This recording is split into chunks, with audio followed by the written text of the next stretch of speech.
Rubrique sans frontières et découvrir les coulisses de l'Europe avec Valérie Lerouge. Bonjour Valérie.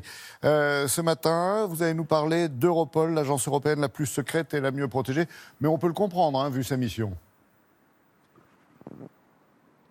Oui, bonjour Laurent, bonjour à tous. Europol est né il y a bientôt 20 ans. Son siège est à La Haye, aux Pays-Bas, et ça regroupe plus d'1 millier de policiers et de douaniers de toute l'Union européenne qui travaillent à résoudre ou tenter de résoudre des affaires criminelles. Alors, avec l'explosion d'Internet, leur travail a été décuplé avec l'explosion de la cybercriminalité. C'est par exemple le trafic d'armes sur le dark web, c'est les réseaux pédophiles dans le monde entier ou encore les logiciels de rançon dont on peut tous être victime. Pas plus tard qu'hier, Europol a révélé les résultats d'une énorme enquête sur la contrefaçon. 33 600 noms de domaines de sites internet ont été mis hors ligne. Ils vendaient des médicaments contrefaits ou encore des appareils électroniques.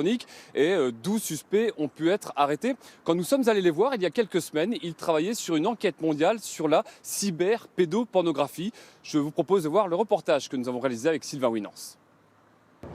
C'est le bâtiment le plus sécurisé d'Europe. Chaque mètre carré y est vidéosurveillé, l'air et l'eau sont filtrés, identification biométrique à toutes les portes.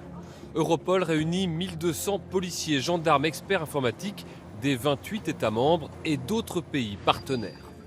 Dans cette salle, une trentaine d'enquêteurs s'affairent à démanteler un réseau de pédopornographie sur Internet. Des millions de photos et vidéos sont décortiquées et écoutées. Ces photos et ces images sont triées et analysées, et le but est de pouvoir identifier l'origine de la photo. Par exemple, ça peut être une bouteille de shampoing qui est fabriquée uniquement dans 2-3 pays. Ça nous permet d'affiner et de filtrer, et avec évidemment l'objectif ultime de pouvoir sauver l'enfant. C'est la 5e opération du genre, avec des résultats concrets. On a 241 enfants qui ont été sauvés, 94 auteurs qui ont été arrêtés, et je crois que ça a permis l'ouverture d'enquêtes. On est à plus de 200 enquêtes qui ont été ouvertes. Un étage au-dessus, des policiers européens partagent leur open space avec des agents américains et canadiens pour remonter ensemble des filières cybercriminelles. Dernière affaire menée par ce policier français qui doit garder l'anonymat, un piratage de données d'une banque britannique. Les maîtres chanteurs menacent de révéler cette base de données sur Internet et demandent le paiement d'une rançon de l'ordre de 700 000 livres. Très rapidement, les enquêteurs britanniques se rendent compte qu'il y a des liens vers la France. On est la veille d'un jour férié. Mon collègue britannique vient me voir, me dit voilà, on a besoin de vous. Je passe le relais, les informations vers la France.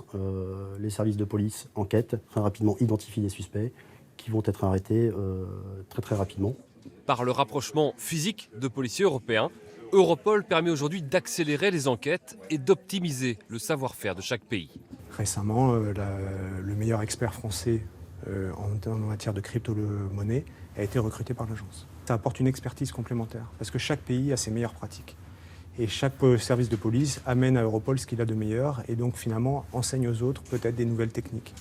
Depuis 20 ans, Europol réussit progressivement ce qui paraissait impossible, faire coopérer les polices et les services de renseignement européens qui traditionnellement protègent jalousement leurs données.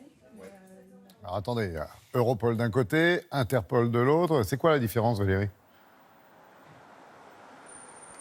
Alors c'est vrai qu'on confond souvent les deux. Interpol, qui a son siège à Lyon, a pour mission de connecter les polices de 192 pays membres, mais ça reste une plateforme de connexion de police qui continue d'opérer sur leur territoire national, là où, vous l'avez vu, Europol regroupe physiquement plus d'1 millier de fonctionnaires qui sont détachés par leur pays d'origine pour travailler pendant plusieurs années à La Haye ou le temps d'une mission. Et puis Europol, eh bien c'est européen, comme son nom l'indique, et ça a été créé pour être plus indépendant d'Interpol, qui regroupe bien les États-Unis, les Philippines, le Qatar par exemple, ou la Russie, autant de pays qui ont quand même des objectifs et des cibles assez différentes en matière de criminalité.